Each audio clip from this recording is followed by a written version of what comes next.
Hello everyone, I'm Brigid here with All About the Grace, and on this channel I talk about faith, culture, and media.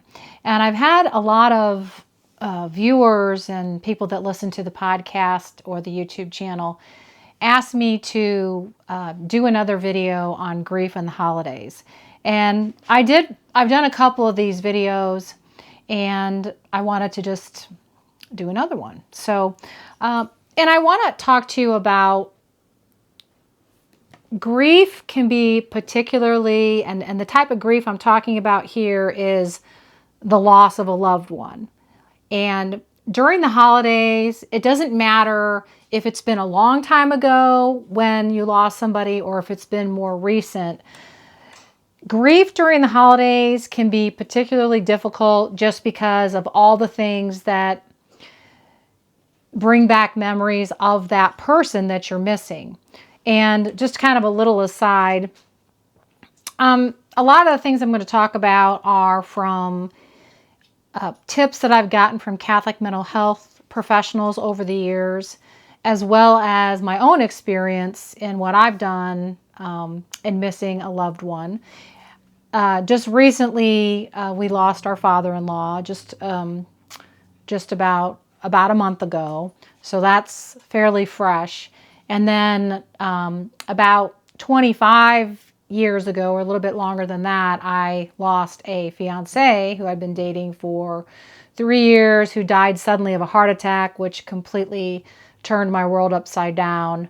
So a sudden death, and then a kind of a death of an older person, my father-in-law, who had been ill for a while. So I mean, yes, those circumstances are a little different because one's kind of a shock, the other's kind of, expected, but it's still difficult. And the only reason I bring that up is because I think that I can give you tips, but unless someone has really experienced grief, I don't know that maybe they're as valuable, because I think people have to really experience grief to really be able to help another person through grief. So I just wanted to share that with you, that I do speak from experience here, and I just wanted to share that. So really there's 3 categories of what I want to share with you today about grief in the holidays. And these tips can work for you really anytime that you're going through grief. And the 3 categories are kind of leaning on your support system, particularly your Catholic support system. That's the first category. The second category is more about honoring your loved one. And then the third category is coping mechanisms. So those are kind of the 3 categories. And these tips are not really in any particular order, but I'm going to start off with the Catholic leaning on your faith during this time. So tips kind of in the leaning on your Catholic support system. And so obviously the first thing I would suggest is, if you are Catholic, is to, or Christian, attend Mass. Lean on your faith community to give you strength. I'm sure you have friends, and just even going to Mass and being with Jesus at Mass is really healing, even if you don't feel good. I mean, the Lord is with you. You are not alone in this journey or struggle. And another thing that Catholics do kind of to remember someone is to light a candle, and light a candle and say a prayer for that person. And almost every church has a section where there's candles, and you can light a candle, give a small donation, and light a candle and say a prayer for someone. And there's just something I feel healing about that exercise of prayer. Another thing is, if you're Catholic, is you can have a Mass offered for that person. So to pray for the repose of that soul of the person that you're missing. So that's another thing you can do. I've done that before. And also, as a Christian or as a Catholic, you can find hope in the fact that this life is not all there is. And most of my audience is in friendship with God, and most of their loved ones are in friendship with God. And even if your person is not in friendship with God when they die, you can always believe in God's mercy. God's mercy is just abundant. So, but the bottom line is, this is not the only life that there is. And we do have hope as Christians that we will be reunited with our loved one. So those are the tips with regard to kind of our faith tradition. The second area is about honoring our loved one. And throughout all this, again, you may not feel like doing any of these things, and that's perfectly okay. So some of these things may help you. Some of these things you may not be ready to do. And that's, you just work on your own timeline. I just want to say that. But when you're ready, honoring your loved one is a really wonderful thing to do. And it's, I find that it's very healing to do that. So during the holiday season, you may have had various traditions that you did with your loved one. And it might be too painful for you to do those other traditions that you did with them. And if that's the case, perhaps you can start a new tradition that will bring joy to the season, but maybe not be as painful as doing the tradition that you did with that loved one. So that's something else you can do. And you can create a tradition that honors them, like maybe putting an ornament with their picture on the tree or something like that. Do some kind of tradition that honors them, or sit around and tell a story about your favorite memory of that person. That's would be in the create a new tradition. Share memories. I kind of alluded to that. You know, propose a toast or share stories or your favorite maybe Christmas memory or your favorite holiday memory with that person. The next suggestion is to give a gift or a donation to a charity in your loved one's name. So, you know, maybe they had a favorite charity, then you could give a donation in their name as a way to honor that person that died. And then the last one in terms of loving, honoring your loved one, is to make a personalized gift or like an ornament or, you know, a picture to display maybe on the mantle or somewhere in your house to kind of remember and honor that person during the holidays. And then again, with all these, some, none, all may be helpful, but just do what, you know, in terms of do what you feel like you can do to get through this. And then in terms of the third category, practicing coping strategies. And I think you just need to think about this overall. Set realistic expectations for the holidays in general.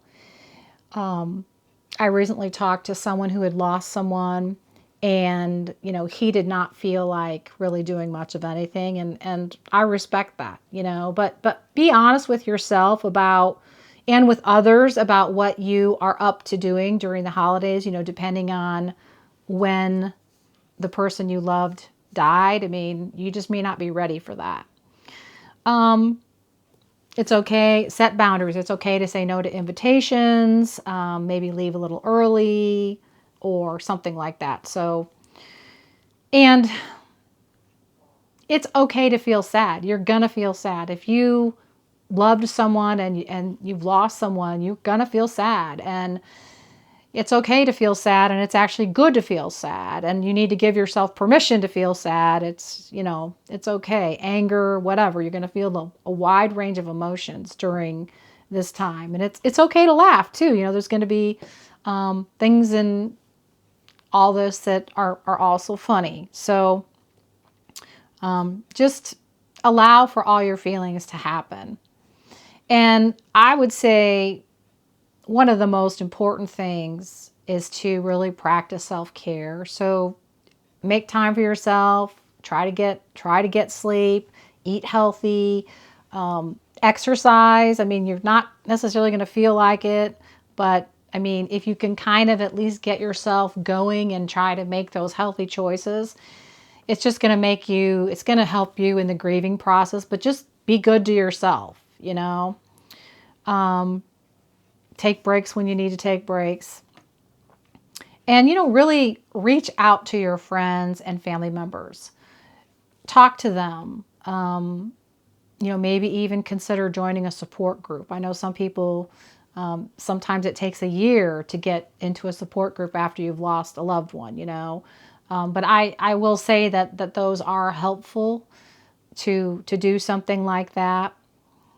And, you know, just, I mean, having coffee with a friend and sharing with them, you know, how you're feeling. They don't even have to be like a, you know, a counselor or anything. Just getting together with a friend or a loved one who you can share some stories with them. And I think that can even make you feel better. And again, I just think that overall, you just need to have like compassion for yourself. I mean, it is difficult to lose someone that you love. It is, I mean, it's extremely difficult. I mean, they were a part of your, in some cases, everyday life, you know, depending on if it was a spouse or, you know, a child or, you know, someone that was in your immediate family. It's going to be difficult because you're going to miss them. And then you might be going along just fine, and then all of a sudden you just have like these, you know, waves of grief. And the thing that really bothered me, I think, about grief in general was just that it wasn't linear. It wasn't like, you know, it's going to be 2 weeks, it's going to be a month, it's going to be a year, it's going to be 6 months, whatever, and you're going to be done. You know, it's not. It just, it's, you know, it's cyclical. It'll come back. And, you know, for you know, some people that I've talked to, people that have commented on previous videos or gotten in touch with me through my social channels, you know, they've said that, you know, that was something that bothered them, that it seemed like it was taking forever for them to get over. And I mean, get over is not, I don't think you ever get over grief. I think you learn to live with it, and you can remember that person. You are always going to miss that person, but it does get better with time. And I just want to give you that hope that it does get better with time. And I think I really, really do love the holidays because they are really very joyful. And I think in the pain, you can find joy, and you really can look for God. And a lot of our feelings are not, it's just very difficult, but there is hope. And I just want to encourage you that one day you might not feel great and want to go out, and you might cry all day, you know, and then the next day you feel like you maybe can do something, maybe do some Christmas cards, or do get a Christmas tree, or do decorate your tree, or plan a recipe or a meal or something like that. So you don't have to do everything. You do what you think you can, but just be realistic and be good and kind and compassionate to yourself. And remember that really you do have friends and family who are going through the same thing. And it might be a little different relationship that they had with the person that you lost, but most people have lost someone that they love, and they can relate to you. So You're not alone. Jesus is always with you. But you're also not alone in that there are many people during the holiday season that are having similar feelings that you are having. So you can reach out to me anytime if you'd like. If you need to talk to somebody, you can get in touch with me at allgrace365@gmail.com. And there are also a lot of Catholic mental health people that can help you walk through this grief if you need that. And I'd be happy to supply that for you. I hope this is helpful for you. I know if you're feeling really down, these tips may not help you today, but I hope that you can refer back to them and that they can provide some kind of solace in as you go through the holidays, either of this year or in future years. So thanks for watching, and remember, God loves you.